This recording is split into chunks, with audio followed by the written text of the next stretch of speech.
Marvel a failli ne jamais exister. Et pourtant, son ancêtre, Timely Comics, avait réussi à connaître le succès grâce à Captain America, et ce dès 1941, avant l'entrée en guerre des États-Unis. Mais alors, qu'a-t-il pu se passer entre 1941 et 1961 pour que l'arrivée des Fantastic Four relève du miracle? Comment Timely Comics est passé d'éditeur phare des comics à une entreprise sur le point de disparaître? Comment Stan Lee a failli tout abandonner avant de se relever? Et comment est-on passé de Timely Comics à Marvel Comics? C'est ce que nous allons voir aujourd'hui dans cette nouvelle vidéo consacrée à l'histoire de Marvel.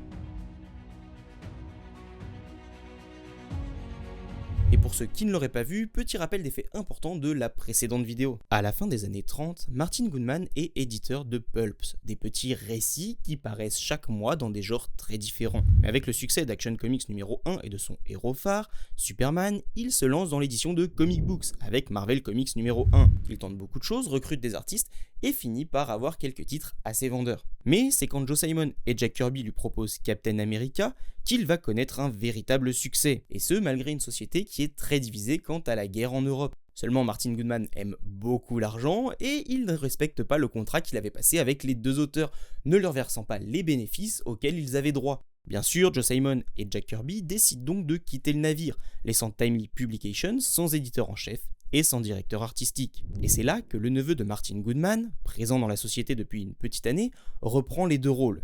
Et ce neveu, vous le connaissez sûrement car il s'agit de Stan Lee. L'entrée en guerre des États-Unis après l'attaque de Pearl Harbor, fin 1941, va provoquer de grands changements dans la société américaine.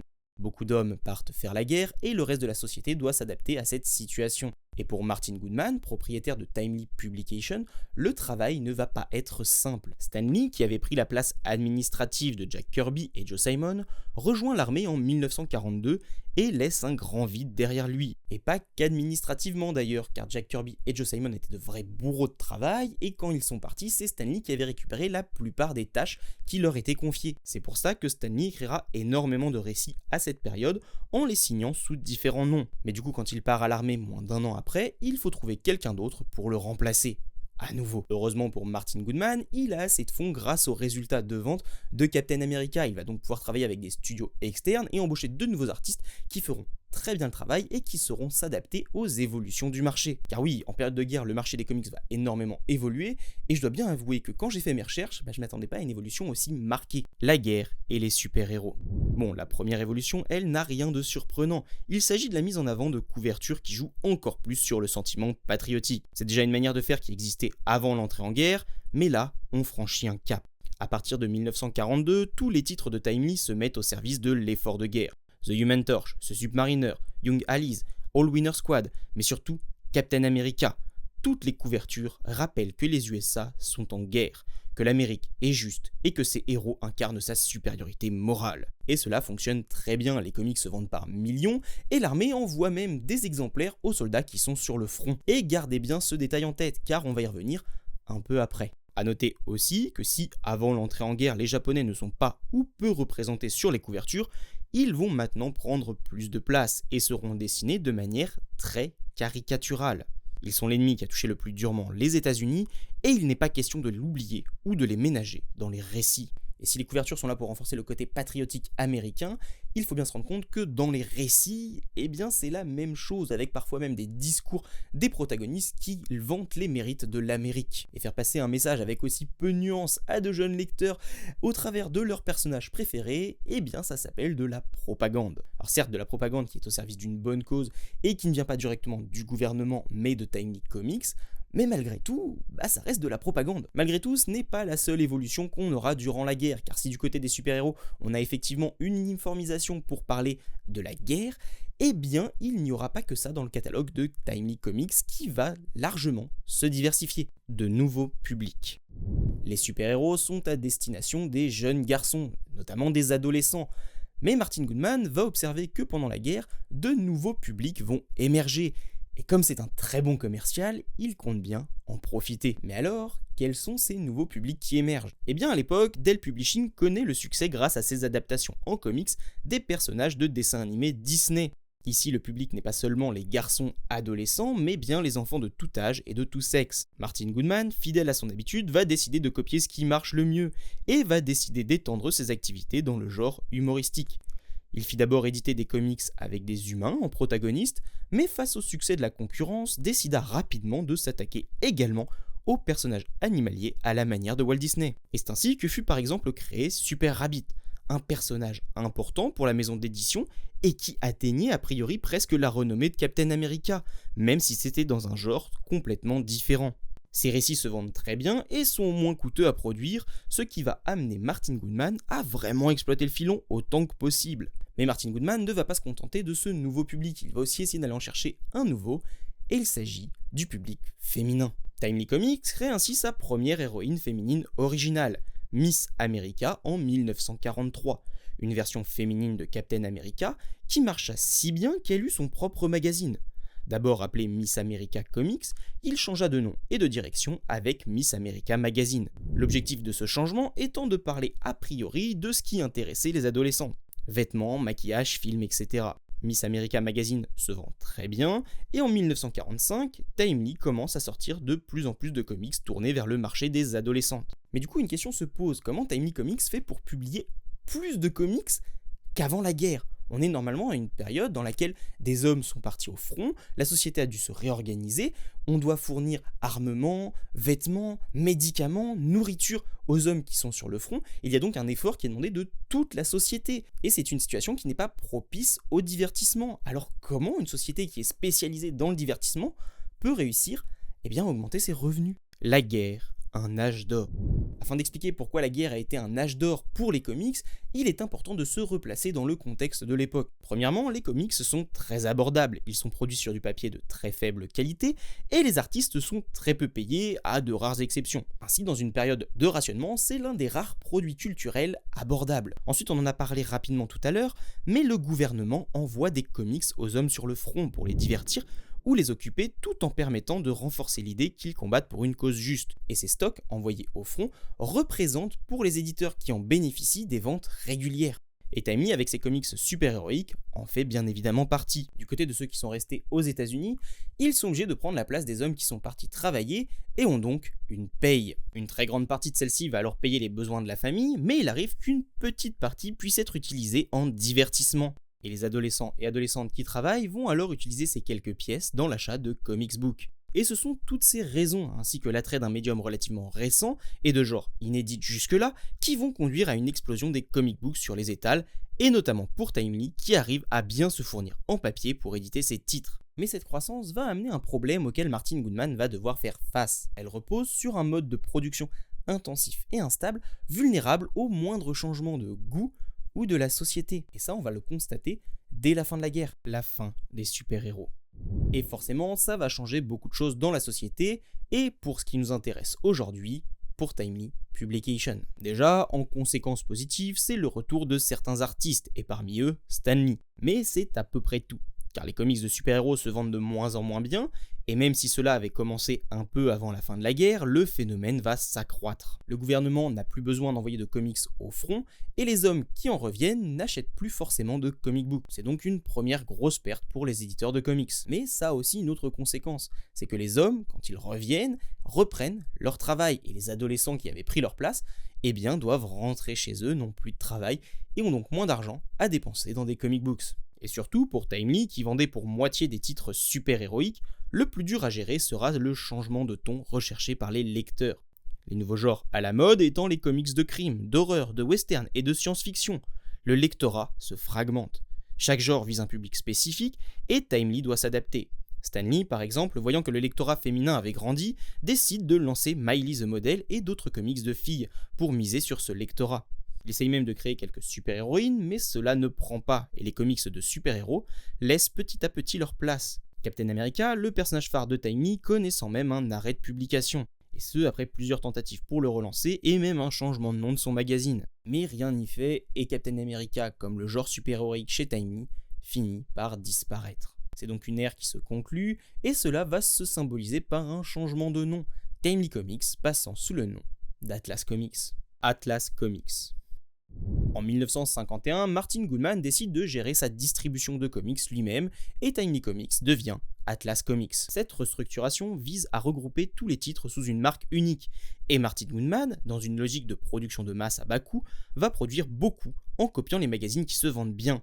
Le but est d'inonder les kiosques, couvrir tous les genres, tester toutes les formules possibles. Et on retrouve ainsi des titres d'horreur, de crime, de romance, de western et un petit peu de science-fiction. Cette stratégie fonctionne bien commercialement. Atlas n'a pas de héros iconiques mais domine les étals en volume, en recyclant des scripts, en standardisant les dessins et en changeant les titres au gré des modes. Seulement, il y a un élément qui va venir perturber tout cela, car si les comics se vendent moins que pendant la guerre et que le genre super-héroïque est en train de disparaître, l'émergence de nouveaux genres, comme ceux qu'on vient d'évoquer, laisse sous-entendre que l'espoir est permis. Il est possible que les comics se relèvent et vendent de plus en plus. Le problème, c'est que ces nouveaux genres inquiètent certaines personnes et conduisent à des réactions conservatrices à l'égard des comics de crime et d'horreur. Et par-dessus cela, Frederick Wertham publie Seduction of the Innocent en 1954, accusant les comics de pervertir les enfants. Et si la perversion des plus jeunes par un nouveau média est quelque chose d'assez courant maintenant et dont on a l'habitude, à l'époque c'est pris très au sérieux et la question sera même étudiée par une commission sénatoriale. Et d'un côté on peut le comprendre, les comics essayaient de choquer le lecteur plus que les autres pour créer de l'engouement. Et c'est sûrement cette course pour être le plus choquant qui a fini par éveiller les instincts protecteurs et conservateurs d'une population qui n'est pas habituée à cela. Les éditeurs s'inquiètent de la direction que prennent les choses et choisissent pour la plupart d'être proactifs en créant le Comics Code Authority, un organisme chargé de valider que les comics disposant de ce label respectent des règles très strictes. Par exemple, ils interdisent les mots horror, terror, les récits de zombies ou les héros ambigus, la violence ne doit pas être trop graphique, le bien doit toujours l'emporter, et il ne faut pas faire de pub pour le tabac ou les armes. Et encore là, ce n'est qu'un échantillon, les règles sont bien plus nombreuses, elles sont très strictes, et ça va conduire certains éditeurs à devoir fermer leurs portes. Chez Atlas, cependant, le choc est moins brutal. Goodman adopte rapidement l'autocensure, avec un retour au récit fantastique soft, à la romance et à l'humour. Il est de plus confronté à moins de concurrence avec les fermetures d'éditeurs et peut recruter des artistes à la recherche de travail. Il lance également des comics d'aventure médiévales, comme avec le Black Knight, et s'en sort un temps grâce à sa très grande adaptabilité. Cependant, c'est également à cette période qu'il va faire la plus grosse erreur de sa carrière jusque-là. Il va décider d'arrêter de se distribuer lui-même, de ne plus passer par Atlas News, mais de travailler en 1956 avec American News Company, le distributeur numéro 1 aux États-Unis. Le début de la fin.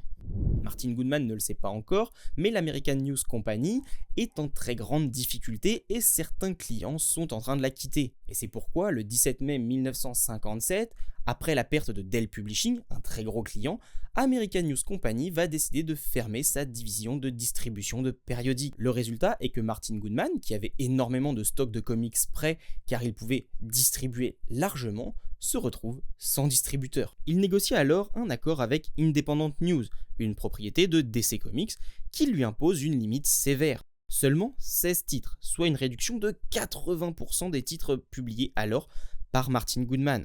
Et de plus, ces titres devront paraître de manière bimensuelle.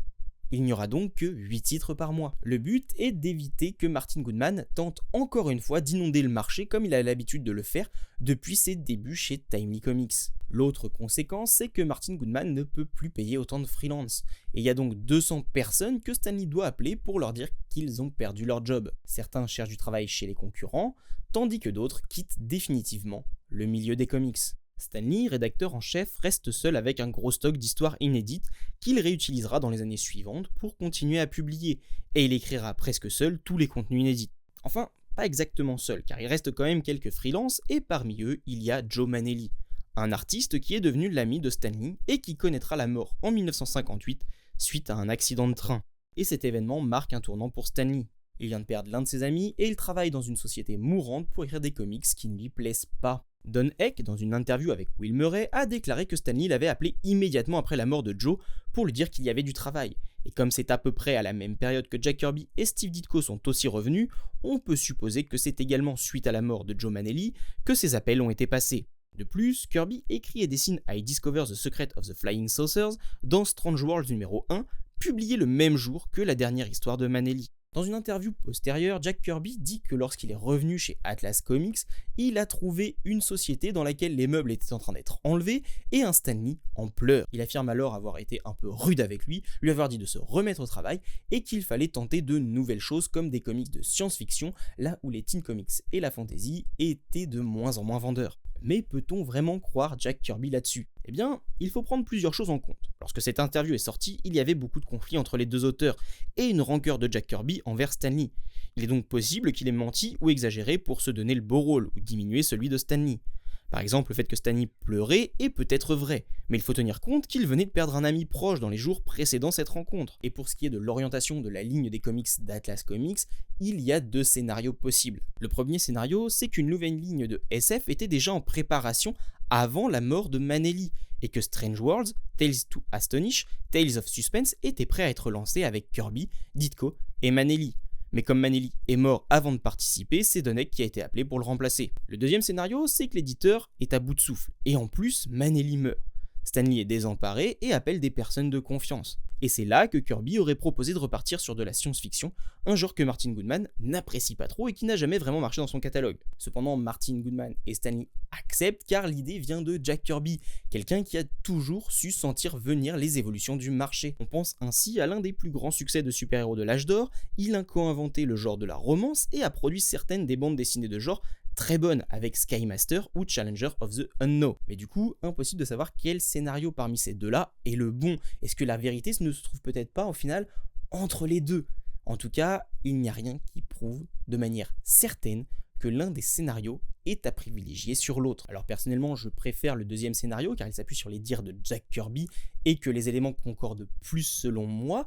Malgré tout, je n'ai aucune preuve et je n'ai trouvé personne qui avait des preuves formelles à amener à ça. En tout cas, les récits de science-fiction évolueront rapidement vers des comics de monstres qui seront principalement dessinés par Jack Kirby et écrits par Larry Lieber, le frère de Stan Lee. Et encore, il semble que les scripts de Larry Lieber n'arrivaient qu'après les dessins des planches et servaient à pouvoir écrire plus facilement les dialogues. Jack Kirby était donc le vrai maître d'œuvre dans les comics sur lesquels il n'était crédité que comme dessinateur. Et malgré tout ce renouveau qui a lieu en 1958, début 1959, dans les 2 années qui suivent, jusqu'en 1961, la routine va s'installer et les ventes vont petit à petit baisser. Et c'est pourquoi en 1961, Atlas Comics est sur le point de disparaître. Seulement 8 titres par mois, des ventes de plus en plus faibles, mais heureusement, Stan Lee et Jack Kirby vont changer tout ça. La création des 4 Fantastiques sera l'acte fondateur de Marvel Comics tel qu'on le connaît aujourd'hui. Pourtant, l'origine de cette création est très floue et vient s'ancrer dans un contexte très compliqué qui symbolise un conflit plus vaste dans l'histoire des comics, entre des auteurs très médiatisés comme Stan Lee d'une part et des auteurs invisibilisés d'autre part, comme Jack Kirby. Mais ça, nous en parlerons dans la prochaine vidéo de l'histoire de Marvel. Si vous vous intéressez à l'histoire de Marvel et ses personnages, je vous invite à voir l'histoire